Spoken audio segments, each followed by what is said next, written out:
the huge success in The Hague at the NATO summit. But that'll be a big one. We canceled the meeting with President Putin. It didn't feel right to me. It didn't feel like we were going to get to the place we have to get, so I canceled it. But we'll do it in the future.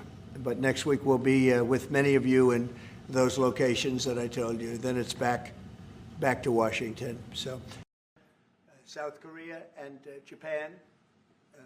Yeah, it's a good question. Today is a very big day in terms of what we're doing. Look, these are tremendous sanctions. These are very big. Those are against their two big oil companies. And we hope that they won't be on for long. We hope that the war will be settled.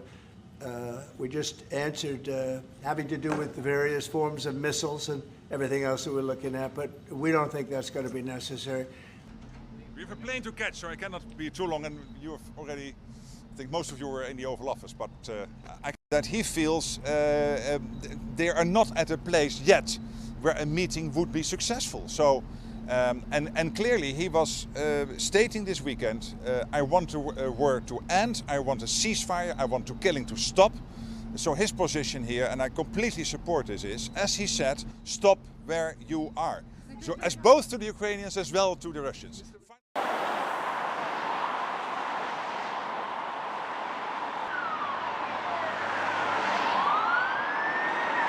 Вы знаете, мы рассматриваем данный шаг как имеющий исключительно контрпродуктивный характер, в том числе с точки зрения сигнала в пользу достижения значимых переговорных развязок в украинском конфликте. Если нынешняя администрация США начнет брать пример со своих предшественников, пытавшихся так вот вынудить или заставить Россию поступиться своими национальными интересами с помощью неправомерных санкций, то результат будет ровно таким же. Провальным с внутриполитической точки зрения и негативным для стабильности мировой экономики.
Even with shrinking oil revenues, which currently actually constitute about, like energy revenues total, constitute about 30% of Russia's budget income, so that's significant. Nonetheless, that alone is unlikely to radically alter Putin's calculus just because he's been fighting it for a while. Having said that, what sanctions can achieve successfully is limiting the resources available at in Putin's hands to continue this war. Much of the revenues of the budget are being used to fund Russia's military-industrial complex. All right, well, we'll have a good trip here. You guys are sticking with us through the Israel ride? There you go.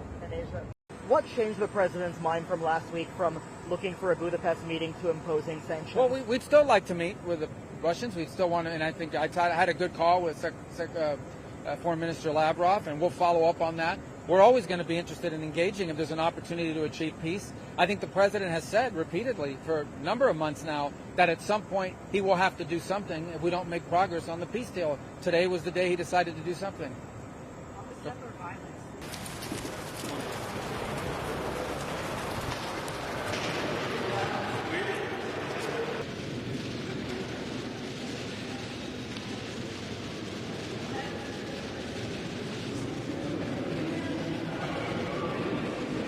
this decision of 19th package of sanctions is crucial for us. Thank you so much. And today it goes together with the yesterday's decisions of President Trump on energy, also sanctions package. We waited for this. God bless, it will work. And this is very important.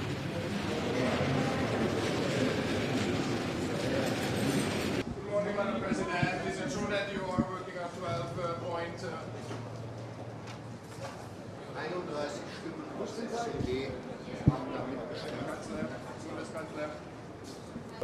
Donald Trump understood that a peaceful cooperation with this aggressive Putin is not possible.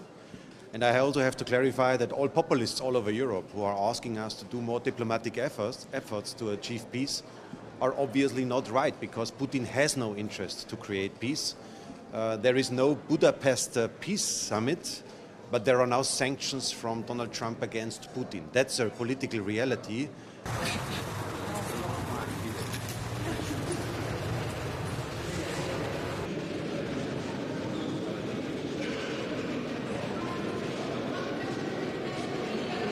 Well, I'm looking forward to the discussion on the immobilized assets, not the frozen assets. There's a big difference, the sovereign assets. There's the idea of confiscating them to give them to Ukraine. I'm looking for the legal basis for this decision. This is not a detail. Even during the Second World War, immobilized assets were never touched. So this is a very important step if we would like to take it. Der belgische Premierminister und ich, wir haben in den letzten Tagen und Wochen mehrfach über dieses Thema gesprochen. Ich teile seine Sorgen, aber er ist an einer gemeinsamen Lösung interessiert und deswegen gehe ich davon aus, dass wir heute einen Schritt weiterkommen.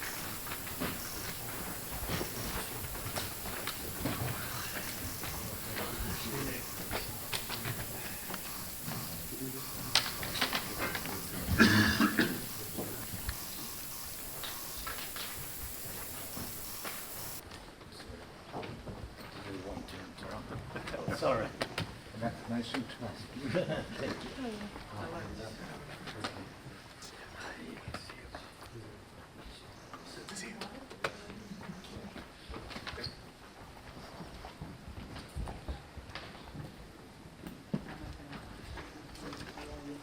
The real took the top.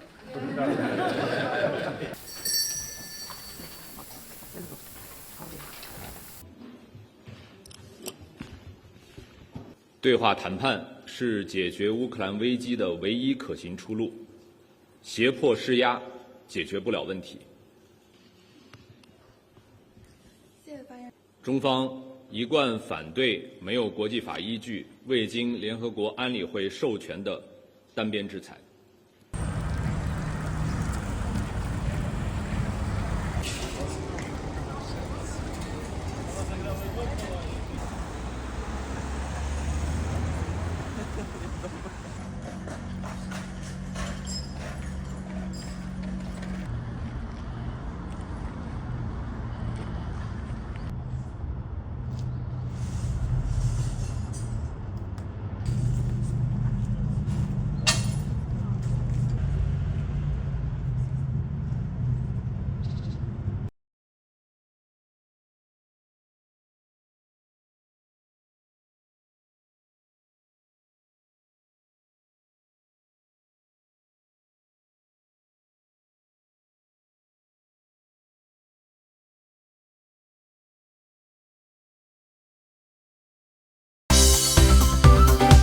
Well, thanks so much for tuning in to CNBC TV 18. Make sure you follow us and stay updated on all our social media platforms.